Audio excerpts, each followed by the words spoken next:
कल्पना कीजिए एक ऐसा भूभाग जिसे जोड़ने के लिए पूरा देश सांस थामे बैठा हो। एक ऐसा गलियारा जिसे अगर किसी ने दबा दिया तो भारत का एक बड़ा हिस्सा मुख्य भूमि से काट दिया जाएगा। और अब जब बांग्लादेश जैसा देश भी भारत के खिलाफ बोलने लगा है, जिसको भारत ने ही पाकिस्तान से आज़ाद कराया, वो भी चीन की गोद में बैठकर, उसके जवाब में भारत एक तगड़ा विकल्प ढूंढ रहा है और जिसकी शुरुआत हो चुकी है, वो भी खामोश लेकिन घातक जवाब, जिसकी शुरुआत म्यांमार के घने जंगलों से होकर गुजरेगी। क्या बांग्लादेश अब भारत के भूगोल से बाहर लिखा जाएगा?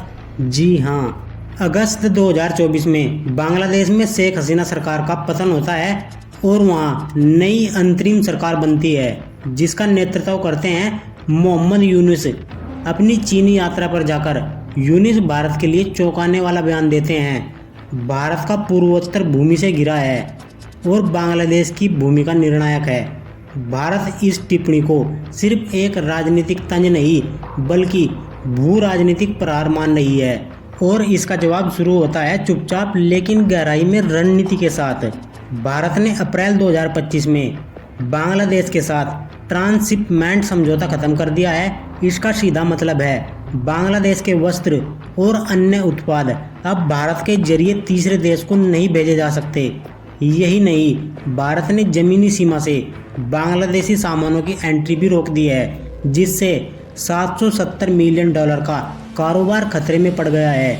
36 ट्रक बॉर्डर पर फंसे हैं और बांग्लादेशी उद्योग में बेचैनी की लहर दौड़ गई है।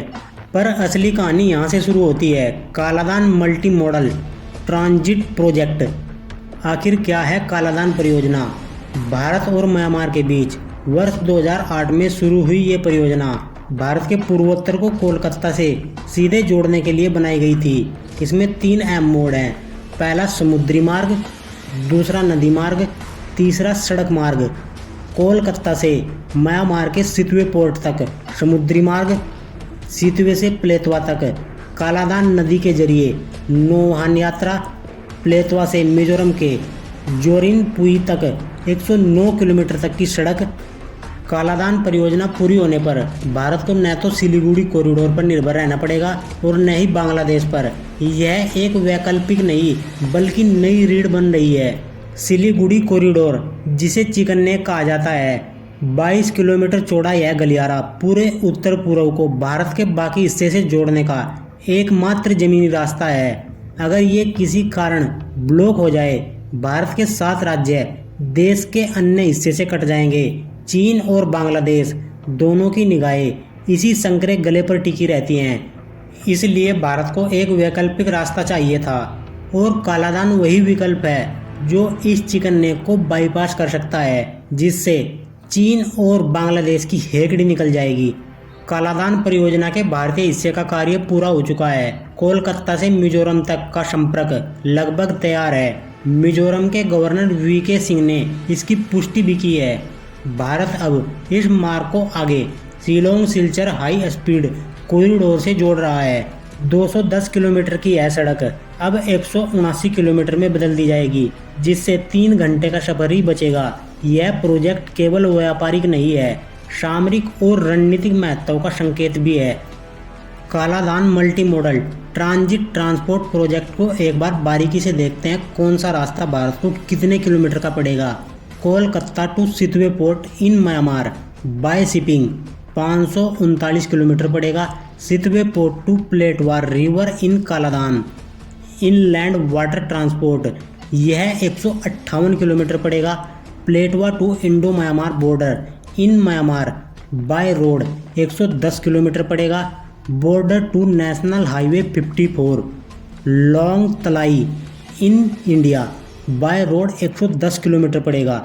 इस प्रोजेक्ट का नाम कालादान इसलिए रखा गया है क्योंकि म्यांमार का जो सितवे पोर्ट है वहाँ से एक नदी प्लेटवा तक जाती है जिसका नाम कालादान नदी है। लेकिन यह रास्ता आसान नहीं है। म्यांमार में प्लेतवा इलाका गृह युद्ध का केंद्र है। अराकान सेना और म्यांमार की सेना के बीच हिंसक झड़पें जारी रहती हैं। सुरक्षा चुनौतियाँ, लॉजिकल मुश्किलें, हर कदम पर खतरा है। फिर भी भारत डटा है। अप्रैल 2025 में भारत के राजदूत अभय ठाकुर ने कहा, काम जारी है, और यह परियोजना पूरी होगी।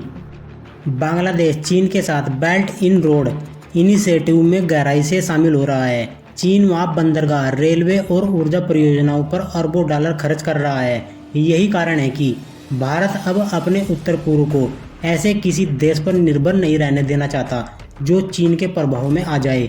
भारत की एक्ट ईस्ट पॉलिसी अब केवल कूटनीति नहीं बल्कि जमीनी रणनीति में बदल चुकी है। कलादान और शिलोंग सिलचर हाईवे सिर्फ मार्ग नहीं, पूर्वोत्तर की अर्थव्यवस्था, रणनीति और आत्मनिर्भरता की नई नसें हैं। बदलाव अब नक्शे पर आ रहा है। भारत अब केवल प्रतिक्रिया नहीं कर रहा, वह विकल्प बना रहा है। संकीर्ण गलियारों और निर्भरता की जंजीरों को तोड़कर वह पूर्वोत्तर को सीधा जोड़ रहा है अपने भविष्य से, अपने विकास से। कलादान परियोजना सिर्फ एक सड़क नहीं है, भारत की रणनीतिक दृढ़ता और आत्मनिर्भर भू राजनीतिक का घोष है। आने वाले वक्त में ये सड़कें सिर्फ गाड़ियां नहीं, भारत का आत्मविश्वास चलाएंगी। फ्रेंड्स, यदि आपको कलादान परियोजना के बारे में यह जानकारी अच्छी लगी है तो इस वीडियो को लाइक करें, चैनल को सब्सक्राइब करें। मिलते हैं नेक्स्ट वीडियो में, तब तक के लिए धन्यवाद।